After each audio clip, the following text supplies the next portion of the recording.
everyone, welcome to my channel. Sorry I'm looking kind of tired. I just got back from the office and that's how I feel today. But anyways, it doesn't matter. Today I'm going to be making one of the Nigerian traditional soups called Egusi soup. Lots of my friends ask me what kind of food you guys eat in Nigeria. So just in case you haven't seen it in someone else's channel, you get to see it on mine today. Besides, this weekend is also Mother's Day, so in honor of all the mothers out there, I will just be making this delicious pot of egusi soup, and I hope you guys get to enjoy it with me. In case you're new to my channel, please make sure you subscribe and you like this video. Thank you so much, guys. Let's get cooking. All right, guys, let's get right into it. So today I'm going to be using some kale. I like to buy these ones from Tesco because they are well selected and nice for me to use anyways. And then I have some smoked turkey, fish and beef. Here I have palm oil, about 2 cooking spoonful of palm oil, and I have crayfish, 1 tablespoonful of crayfish, and that's the egusi I'm going to be using to cook today. Alright, and then here I have 2 of this pepper. Remember, I'm cooking for only 2 people, so I have to make sure that this food is not too spicy. And I have onions and some seasoning here. Today I'm using Knorr cubes. And some salt to taste, of course, to make the food tasty. The first thing I do is I blend some of the egusi with some onions. Because what you're trying to do, what I'm trying to achieve here is to make sure that my egusi forms some lump. I cut some onions. I put that into my egusi. Add just about the right quantity of water into your pot or into your blender so that you're going to use this to blend. And once you form a paste, you just pour that into a plate. Pour it into some small sections of lumps, and this portion you're going to put into your refrigerator. You need it to solidify so that whenever you put it into your hot pot or boiling water, it doesn't get to separate.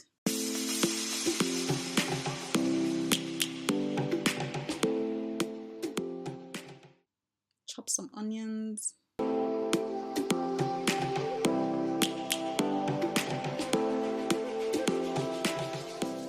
Heat your pot up, and once the pot is hot enough, you can add your palm oil into the pot.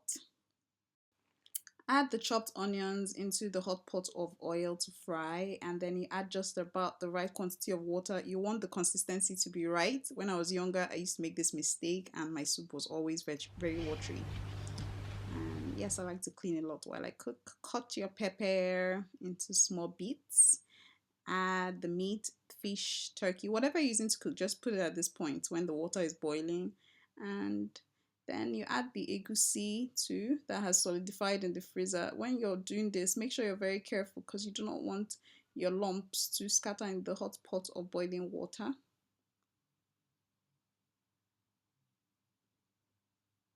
After you're done, you can add your seasoning. There's really no hard or fast rule on how to add your ingredients while cooking. Whatever way, as long as you get to the bus stop right on time.